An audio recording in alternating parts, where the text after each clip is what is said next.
south, DJ down south, DJ down south, drums. What is a real hustler? A real hustler is the person that wants your job, your position, your sale, the best grade, the #1 spot. A hustler is the person that's gonna go out of their way to get to the next level in business, school, sports, entertainment, music, and even publishing. Hustlers ain't satisfied with their current position. A real hustler ain't gonna go sit around and wait for someone else. They're gonna go for it, they're gonna get it, and make it happen for themselves. A real hustler will maintain a high level of hustle every day to reach the top. They won't listen to no haters, and they won't take no negativity. As a proud supporter of the Right Stuff reality show that makes 100 Racks Energy Drink says this: if you are a real hustler, stay focused on your goals in life, upgrade your mind, body, and soul, and you will reach your ultimate goal. 100 Racks will give you the push you need to get your hustle on every day. Drink a can, improve your daily hustle. To find out more about 100 Racks, visit www.100racks.com. That's 100racks.com. To see how you can support the Right Stuff, go to www.therightstufftv.com. That's TheWrightStuffTV.com.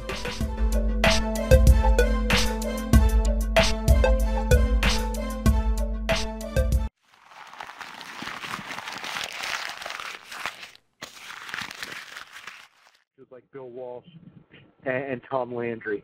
And that's why I think this book appeals. I think it obviously appeals to football fans, not only Cowboys and 49er fans, but football fans in general, but even people who aren't necessarily,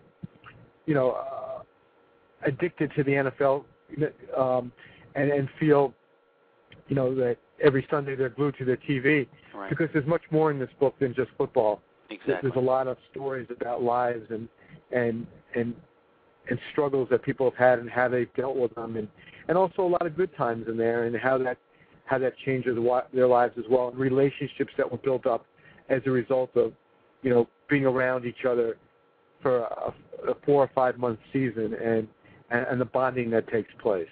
Exactly. I totally agree. For those that are just joining us, you're listening to Conversations Live. We're speaking with Gary Myers, the author of the new book, The Catch, One Play, Two Dynasties, and the Game That Changed the NFL. Gary, take us back to when you were sitting there in January, seeing this game unfold. Did you have any idea yourself at that particular time, the backstories that were involved in a lot of the players' lives at that time? No, I can't say that I did. I mean, I learned a lot of them over the years, but like I mentioned, at the time of that game, I had just arrived in Dallas the previous month and was just really getting to know the players at that point. And the 49ers, I really hadn't had much contact with. It was during the succeeding years of being in Dallas for nearly 8 years that I got to know the players who played in that game, and I got to know them very well and learned a lot about them.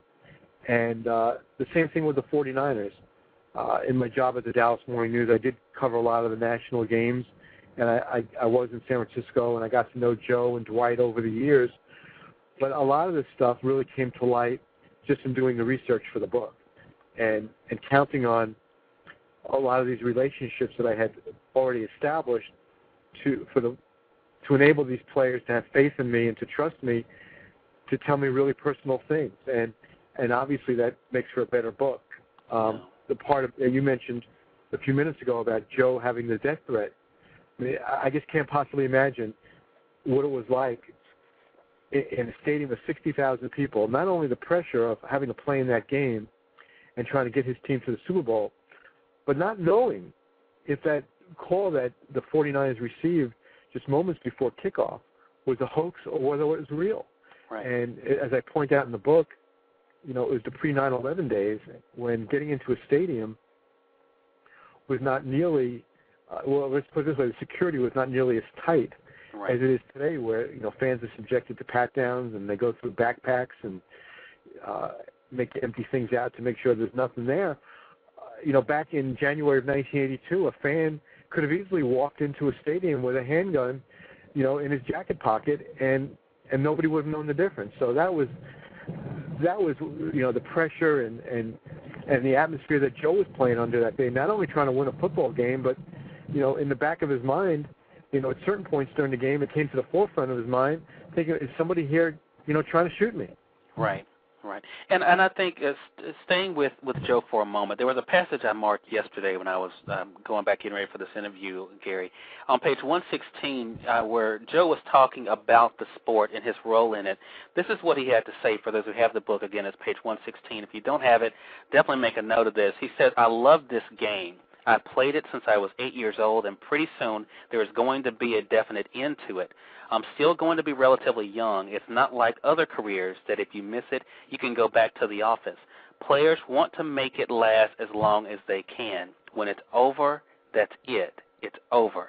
And I think one of the things I got from the book, Gary, and I'll have you comment on this, is that I think even though we put them up on pedestals and there's a lot of accolades thrown at them, a lot looked at for them, I mean, for financial reasons and others, for entertainment, that they realize because of what the effect it has on them, they realize their own mortality. Did you find that to be true, that they didn't buy so much into the hype that others may have put on them? Well, sure. And I think in the passage that you just read, Joe told that to me, I believe in 1992, he had missed almost 2 complete seasons with an elbow injury that opened the door for Steve Young to take his job with the 49ers. And I believe, I know the question that I asked Joe at the time is, you know, you've won 4 Super Bowls, you've accomplished pretty much anything you could have dreamed of.